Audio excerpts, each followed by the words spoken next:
The farming sector has been on the rise in recent years, considering how specialists have suggested that the population is set to increase by another 3 billion people by 2050. As such, many young entrepreneurs have taken to the field with dreams of becoming rich through the production of much-needed produce. But what are the crops that any family farmer is able to grow that are sure to result in a profit when handled correctly? Well, whether you're a farmer yourself or just want to know more about the gaps that currently exist in the agricultural sector, stay right where you are, as we're about to explore specific crops that, if grown, are sure to make you rich. So strap yourselves in and get ready for a lesson in farming, as things are about to get interesting. But before we get into it, make sure that you leave a like and subscribe with notifications turned on, so you don't miss out on any of the new videos we post. Number 1. Mushrooms. The first crop on our list is a bit of an odd choice when it comes to the idea of exploring the agricultural sector. But mushrooms are brilliant when it comes to small-scale farming. They are an excellent choice for urban farmers as well, or anyone who is thinking of starting up but doesn't have a lot of space to work with.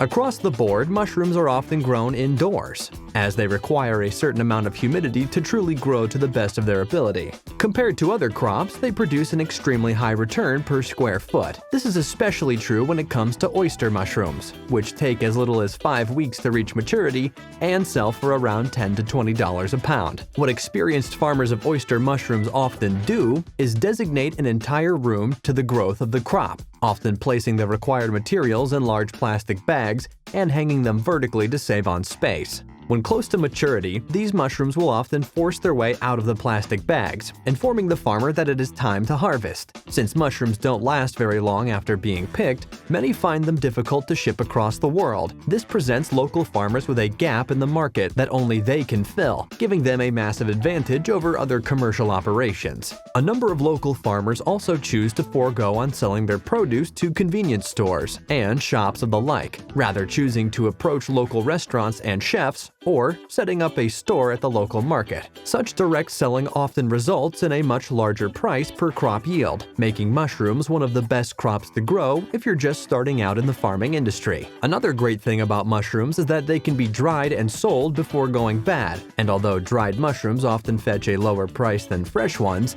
there is a lot less wastage when it comes to your overall crop yield. Oyster mushrooms are a sure thing when it comes to farming, so don't knock it till you try it. Number 2. Microgreens. Another group of crops that is very similar to mushrooms when it comes to crop yield is microgreens, which are considered to be all the rage right now, with many flocking to high-profile stores like Whole Foods to get their healthy fix. The most advantageous thing about microgreens, though, is just how scalable they are. You can easily start off growing 5 or 6 trays of microgreens in a spare room or basement and end up earning a couple of hundreds of dollars a month right away, which as far as side hustles is concerned, is quite a bit of money. Microgreens usually take around 2 to 3 weeks to reach the point at which they can be harvested, making them one of the fastest growing crops on this list, often selling for around $15 a pound. With it being quite easy to start growing microgreens, you won't be surprised to hear that it is just as simple to scale up. But keep in mind that the upscaling of a microgreens operation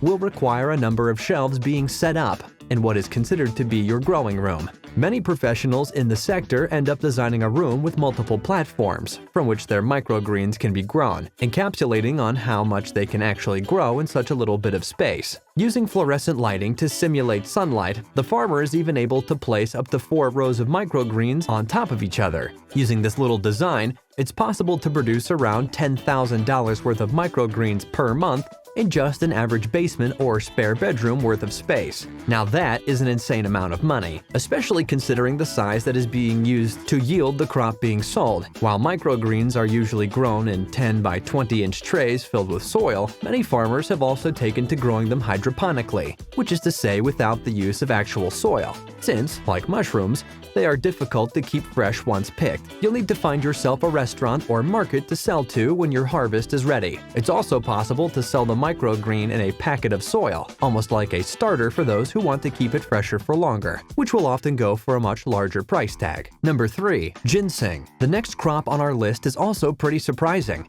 and comes in the form of ginseng. This slow-growing medicinal root comes in the form of Panax ginseng, otherwise known as Korean ginseng, and Panax quinquefolius, which is also called American ginseng.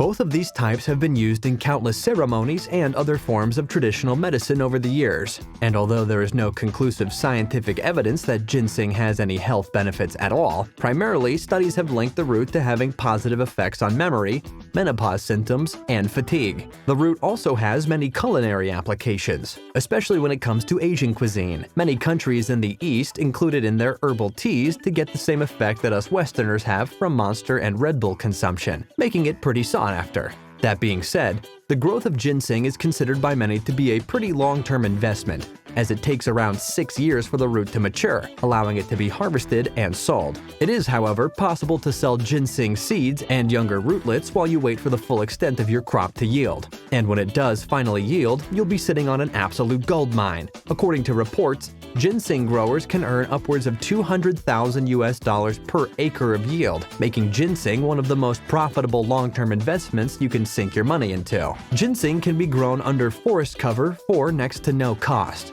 So if you do find yourself living on the outskirts of society and have a forest for a background, it's definitely a crop that you should be thinking of growing. It has been known to grow wild throughout much of the eastern and northern United States, after all, with buyers actually preferring wild ginseng to the formulated crops that are grown on larger farms. In other words, by growing ginseng yourself, you will be able to enter into a very niche market, fetching quite a good price for something that requires quite a bit of investment. And since true wild ginseng is becoming more and more rare, the opportunity for making a lot of money is only growing. So, what are you waiting for? Go ahead and plant so that you can start making a killing in a few years' time. Number 4. Saffron. Then we have saffron, which might very well be the most expensive legal crop that the earth has to offer. You'll be surprised to hear that saffron actually sells for around $2,500 per pound, and could go for even more if you find yourself a direct link to a culinary studio or restaurant. While it might be a bit tough to describe how saffron actually tastes, with many describing it as a floral, honey-like flavor, there's no doubt that many restaurateurs and chefs consider it to be a delectable item that they need to possess. Saffron sauce is an accompaniment that many wealthy foodies have learned to love after all, which clearly has saffron as one of the main ingredients. The reason why saffron costs so much is that it is made out of the stigmas from the crocus plant, with these stigmas being the portion of the plant that has been germinated by pollen. And since it takes approximately 75,000 flowers to produce just 1 dried pound of saffron, it's really no wonder that the ingredient is so incredibly expensive. Growing that many crocus flowers takes up about a quarter of an acre of land after all, but since the yield is around $2,500, it's definitely something that is worth the time and space required. Just keep in mind that saffron grows best in areas like California, where the region is dry and experiences very mild winters. You wouldn't want to invest in a crop like this and yield next to no flowers because of the environment in which you live. The growing of saffron can be considered to be a lot more complex than the other crops on our list. To grow the crocus flower from seed, you need to first plant corms, which are the fleshy, tuberous roots of the plant. Once these grow, the crocus flowers open up,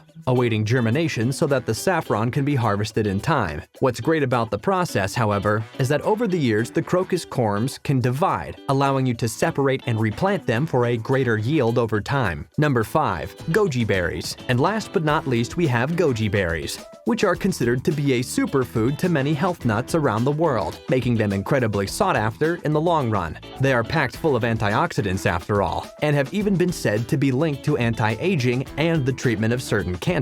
And although there is no scientific evidence to back this up, the fact that it is said almost speaks for itself. Most goji berries are grown in China, but can be adapted to grow in the North American climate as well. Organic dried goji berries can sell for around $20 or more per pound, with fresh goji berries fetching a much higher price, especially when sold at a farmer's market. And since around 7,000 berries can be grown per acre, this makes a pretty great price per yield. What do you think of our top picks for crops that will make you rich? Feel free to let us know in the comments section below.